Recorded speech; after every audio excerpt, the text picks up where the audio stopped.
Hello, the internet, if I may borrow a phrase from Jack O'Brien. My name is Nick, this is Board Game Brawl, and it is time once again for another segment of my Top 100 Games 2015 edition.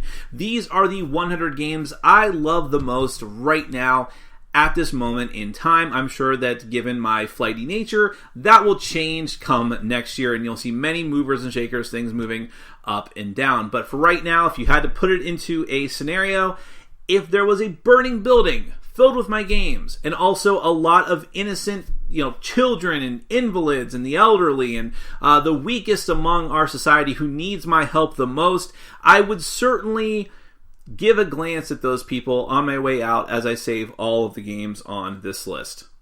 Okay, I'm just kidding. I'm sure I'd save a few of the humans who I liked the most, but then I'd just leave the rest to die and save all of my expansions for Eldritch Horror.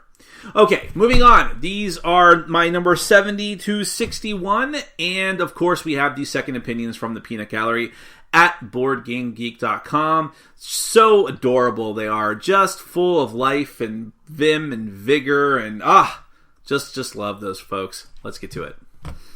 My number 70 is new to my list, but absolutely not a new game, and I'm thinking a lot of people will be surprised that it even made it onto my list this year. But frankly, I was kind of weirded out with myself that I didn't put it on last year's list. I think it was just an oversight, though a very large one. And that is Magic the Gathering at number 70. Of course it is, from Richard Garfield, because listen, I don't play Magic competitively. In fact, I never really played Magic competitively. When I started dating my ex-girlfriend, one of my ex-girlfriends back in 2010, 2011, she was still into Magic in a big way, and I was like, well, that's all I need to get back into it, is that little bit of a push. And so I started doing some sealed tournaments, some pre-release tournaments, and that's about it. That's the most I ever got into it. I was never happy with the collectible aspect of this game. Back in high school, when my friends and I first got into it, back with Revised Edition, or maybe even Unlimited, we jumped on the bandwagon. We just played with whatever. We got whatever decks we could. We had these huge 200 card decks because we didn't care. We just loved playing the game, because you can say what you want about the collectability of the game and the process by which it's disseminated and the whole lifestyle game aspect that it has right now. At its core, it's an amazing game that so many other games still try to imitate to this day.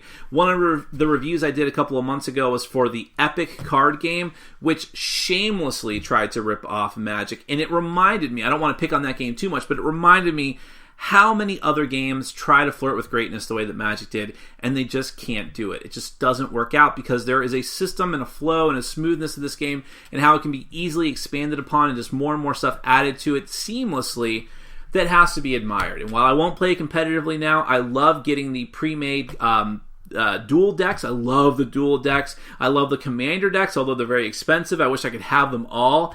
And it's fun just to proxy card sometimes. A friend of mine just does the whole making a whole deck just out of proxy cards, because that's fun too if you're not doing it competitively. So Magic the Gathering, for all that the haters want to hate, is an excellent game, and it easily deserves a spot on my list here at number 70. If I played it more, it'd probably be higher.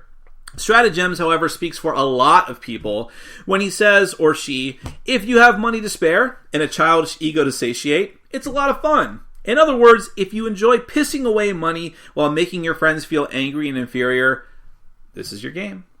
My number 69 is down 8 spots from number 61 last year, although it's actually completely kicked off another game on the list, so that is saying something at least, and that is Dice Masters from WizKids. And at this point, there is Marvel Dice Masters, that was the original, then it went into Yu-Gi-Oh! Dice Masters, which I'd still avoid, there's DC Comics Dice Masters, and Dungeons & Dragons, which is my favorite, and there will soon be a self-contained set for the Teenage Mutant Ninja Turtles, supposedly, I think, based more off the comic than anything. I'm not entirely sure about that.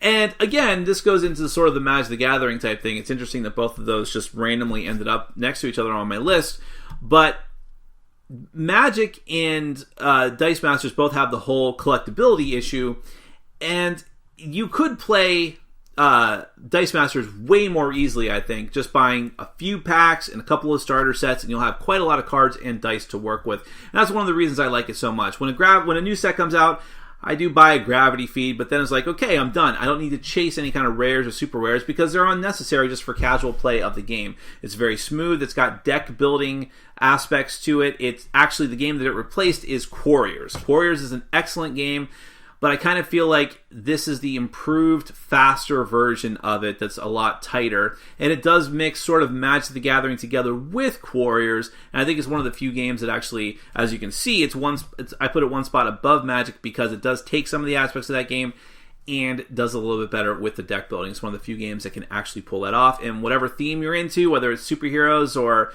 the Dungeons & Dragons, it's not the most thematic game. It feels kind of abstract at times, but it is really cool to play as all the heroes and characters that you like. So that is my number 69, Dice Masters from WizKids.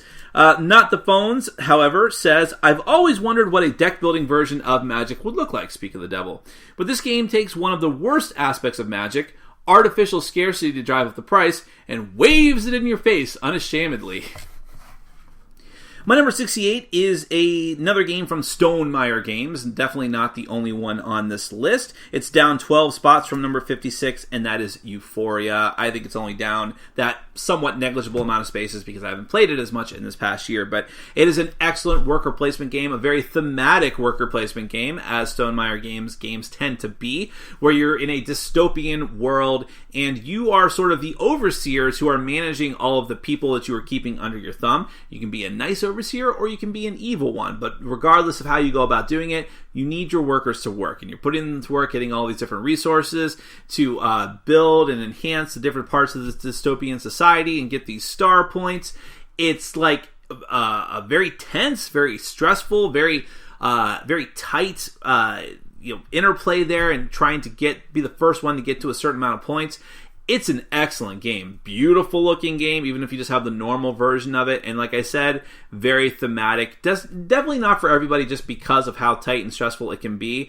But if you can get into it with all the great artwork and the theme coming out of it, it's a great game. I can't wait to see an expansion for it. And if there is, I think you would expect it to go a little bit higher on the list than it is right now. That is Euphoria from Stonemaier Games. Dr. Wildcat disagrees and says, wow, this is dry. My number 67 is another fortuitous alignment on the list because I will often compare, at least in my mind, Stonemaier Games and Red Raven Games as two people who have found some of the greatest success on Kickstarter and are using it, I think, in the way that it's supposed to be used. Ryan Lockhead of Red Raven does all of the stuff for that company, all of the designs, all of the graphic designs, artwork, publishing, the logistics, all that different stuff. And City of Iron, I think, was the game that put him on the map. It wasn't his first game. There was Empires of the Void, and 8-Minute Empire either came out right before this or right after this one. But City of Iron is the one where people were like, whoa, okay, this guy's the real deal, because it is a solid design. It is a heavy Euro game, but with thematic elements to it and very unique elements to it. It takes deck building in just a very small way, but a very clever way at that, and throws it in the mix of area control and vying for these different resources, bidding and conquering other people's territories. All of these different things are thrown in, and rather than just feel like a bunch of disjointed mechanisms, they all flow together very smoothly. It's a long game, it's a heavy game. I don't recommend it for everyone for those reasons, but if you have the time for it, whoosh, such a great experience. And it's fantastic to look at, too. I love the art style of Ryan Lockett, and I think that it's actually gotten better over time. There's some rough edges to this one, but there is a second edition of this game coming out soon. I'm not entirely sure why. I'm not totally on board with that idea, but if you've been waiting to get the game, perhaps because it goes in and out of print and because you just weren't sure about it, I would jump on the second edition if you get the chance, because I don't think you're going to go wrong there. I think you'd be making a wise purchasing decision if you like that type of game. But anyways, my number 67 easily is City of Iron. Heavy Disking, I like that name. Heavy Disking, however, says, non-thematic to build buildings in order to get resources. Usually games have that order reversed. If it were an hour game, I might play it again, but at 3 hours at least, it was much, much too long. Okay, I'm not going to lie, my number 66 last year I was kind of insane about because I had just played it very close to when I made up my top 100, and I was playing it constantly and just obsessed with it. And so, consequently, this year when I've somewhat come to my senses, it's fallen 34 spots from number 32. And that is Code of Nine, previously called Awakan, which stood for Old World and Code of Nine. It was originally a Japanese game, and it is since by Bakafire, who was responsible for Tragedy Looper, which you saw earlier or higher up on this list. And this was one of his later designs, and last year I played the original Japanese version. Now it is officially available from Z-Man Games. I think that version is actually behind me on this shelf. Now what this game is kind of hard to describe. It's a worker placement game, and yet another one on my list, but very, very light. The worker placement aspects here are not what's important. What's important here is actually an aspect of deduction. It takes place in the future. You are androids or something. It's kind of vague. The rest of humanity has been wiped out, and you're kind of just sitting around like, what do? We have to find our orders, and we're just kind of sitting around here in this abandoned wasteland. We might as well do something. And the rest of it is the game is trying to figure out your programming. You have secret goals that not only affect you, they affect everybody. But you're the only person that knows your two goals. You need to deduce what everyone else's goals are, because those gold coins that you're gathering that you're getting a +2 bonus for based on one of your cards might be giving you negative points based on someone else's condition. And there's some really drastic ones, like if you don't have enough of this item, you're out of the game. You're not even in the running for winning the game. People might not like that, and I totally get that, but I love the deduction elements here. I love playing the game and just being like really tense, like, I gotta see that card. And then you get to the end of the game and you see someone's card and it just blows up your entire game, but now you're scrambling like, I gotta do something about this. And I just love it. It's just so fun. And I know that it's a very polarizing game. It hasn't really been the hit that a lot of people wanted it to be, but I still enjoy it to this day. And I love the admittedly light theme of it as well, and the graphic design for the most part. That is Code of Nine, formerly Awakan, my number 66. Board Game Bahrain, I love that name, says, dry worker placement game. Components were bad. Gameplay was boring. End game scoring could get so random at times. Love the artwork though. Hashtag otaku. My number 65 is brand new to the list this year, and that is Mafia De Cuba. Now, this is a party game in the same sort of general broad vein as the Resistance or Werewolf or Mafia, which I guess would be the more appropriate comparison, but it's very, very different in some important ways. In this one, you are playing this Mafia Don in Cuba, and what's interesting is that the box of the game is made to look like a cigar box, and you are actively using it during the course of the game. It's going to be filled with diamonds, these little plastic gems, and also these circular, heavy poker chip discs that represent different roles in the game. These are all going to be in the box, and thematically it's supposed to be that the Mafia Don walks away from the table, and then all of his henchmen sitting at the table pass around the box and steal stuff from it. And in actual terms, the person sits there, manipulates the contents of the box a little bit, whoever is the Mafia Don for the turn, and then just passes it around. And then when it gets back to him or her, they're like, okay, stuff is missing. Diamonds are missing. The tokens are missing. Let's get to the bottom of this. And if you take a token in this game, that is what you are. So when you're one of the other henchmen sitting around the table and decide, well, I want to be a loyal henchman, which means I can win with the boss, I'm going to take that token. Or if you say, you know what, I'm going to be a secret FBI agent or CIA agent, I'm going to take that token. Or you can just say, I'm a thief. I want diamonds, and if I get the most diamonds, I'm going to win on my own. Or I think with the other thieves. The scoring can be a little bit complicated and weird, but it's so interesting and it's so thematic. And if you're willing to do that little bit of extra role playing and get really into it, that's when the game shines the most. And I usually don't like that, but it comes so naturally with this game because of the components and everything working very well together. I'm actually thinking of buying actual cigars, not because I smoke, but just to put them in the box to give them that extra little bit of flavor and even like that cigar smell, as nasty as that could be sometimes, because it would just feel so rich and thematic with this game. So Mafia de Cuba, really, really enamored with this game. Easily had to go on my list. I could not put on the list this year. My number 65. The expansion Revolution is also very, very cool. Joe Backwards 10 says, lovely components. Unfortunately, the game just doesn't work with my group. Everyone just takes the loyal henchmen until they are all gone, and the game is solved. My number 64 is also brand new to the list, and it's also a Red Raven game. The second one in this segment of the list, and I think third overall so far. I think it's the last one on the list as a whole. And it's a game that's probably one of the newest that is on this list. I'm not even sure you could buy this at retail yet. And when I put together my list and then went through it afterwards to sort of analyze it and make sure I was happy with everything, I had a fleeting second where I'm like, should I really put this so high on the list? And it's so new. And I'm like, you know what? Yeah, I gotta do that. Because even after just a few plays, this game is amazing. Without keeping it further suspense, it's above and below.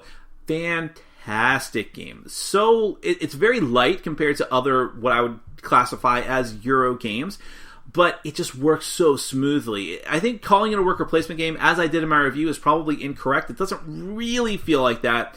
It feels just more like a resource management and allocation game, but such a smooth one and such a thematic one. The storytelling book that comes with the game, it's not like the most in-depth, like serious storytelling type adventure game, but it gives it that extra little bit of theme that keeps you hooked into the game, keeps you going, keeps you on the edge of your seat, like, what kind of cool stuff am I going to get? Because that's really what it is. Like, what kind of stuff am I going to get on this adventure? What's going to help me build all of these other things? The artwork is gorgeous. Probably the best artwork Ryan Lockhead has done. Not even probably. It is. It looks good. It reminds me of Miyazaki, as many people have said. And overall, if it was just that, okay. But with solid game mechanisms to back it up, as a good gateway game for a lot of different people, excellent, excellent game. Get it. Try it at least when it finally hits major retail outlets, if it hasn't already. That is above and below from Red Raven Games. Easily this high on the list, despite how new it is. But Shum Yum, despite having a cool name, says, strangely flat in gameplay and flavor. Superficial player interaction. My number 63 was on last year's list, and this is only the second game on the list this year that moved up, and it moved up pretty drastically. 19 spots from number 82 last year, and that is Firenze. And I did play the game once in the past year, so I don't necessarily think that more familiarity accounts for that jump. I think it's just like I'm starting to appreciate cleverly designed, simple to play, short game length Euros more than I did last year. And Firenze certainly falls into that category. It's a beautiful looking game about building towers in not ancient Italy, but Italy, back in like the Renaissance. And it looks good, it plays well, it's got that really cool small world, I call it, mechanism, where you can take something further down the line, but you have to pay for it, and other people can take the tiles that you use to pay for it. So it's sort of a risk-reward type scenario that I really appreciate. The game can be nasty. I think that's the worst thing about it, because you can do some nasty stuff to other people's buildings and keep them from building their buildings by taking certain tiles, but that sort of edge to the game, that sort of stress is really, really cool. And the scoring, everything about the game just works very smoothly. And I'm sorry that it doesn't get more attention than it does, because it's fantastic. And because of that type of theme, because it has this sort of tried and true type Euro theme that, is not fantastical or weird or fantasy or sci-fi, you're gonna be able to play it with a lot of different groups of people, and I think it would be a staple of a lot of people's game collections if they would at least give it a try. That is Firenze from Pegasus Spiel, I want to say. My number is 63, but Hugh Jazoo says, worst Euro game I have ever played. I simply do not get the game at all. In fact, I am tempted to rate this a 1, quote-unquote, defies description of a game. It is the bad. The bad. That's like Buffy the Vampire Slayer, the bad. My number 62, however, almost moved down the same number of spots that Firenze moved up from last year's list, and that is Conquest of Planet Earth from Flying Frog Games. And that's not for a particular reason. Again, I just think I've played it much in the past year. In fact, I'm not sure I played it at all in the past year. I'll have to admit that. But still, when I first played this game, I played it a lot, because it's really, in my opinion, the best game that Flying Frog has put out, bar none. I think it's the only Flying Frog game on my top 100. Yes, it is. It's amazing. I would say it's supposed to be played cooperatively, although you can't play it competitively. I tried that once and never again. For us, in my group, it's always been a cooperative game of a bunch of different aliens teaming up together to invade Earth and destroy it. You get these cool little flying saucer miniatures and all kinds of different powers for your guys to use. My favorite being the teleportation pants, of course. Who wouldn't want those? It does transport the rest of your body, though, don't worry, in my prototype that I'm designing. But you are trying to finish off the Earth before the humans make their super weapon. They have a superhero, like Superman type guy who comes out and tries to stop you as well. So it's very thematic. It's very fun. It can be very difficult if you play it in the right mode. And man, it's just fun getting these flying saucers and blowing up parts of the Earth.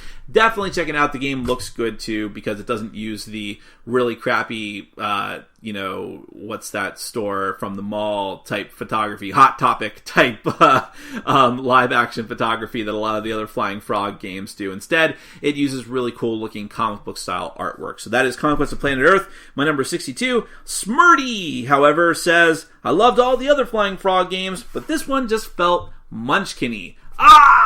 Smurdy, like a knife through my heart. And our last entry for today in this segment of the list, my number 61, is Level 7 Omega Protocol. Now, this actually moved up 3 spots from number 64 last year, and that's not a huge leap, but I think it sort of solidifies my feelings on the game, that it's a solid game, perhaps not one of my absolute favorites, but it always has a place because how cool it is. In the same way that Descent is a fantasy RPG in a box, this is a sci-fi RPG in a box for the most part. It's not quite as in-depth as something like Descent, but this one feels more like Aliens, Colonial Marines, the game. You and the other players in this Level 7 universe are sort of invading an Area 51 type place. Well, level 7. I mean, you get down to that level, and that's where all the shenanigans are going on.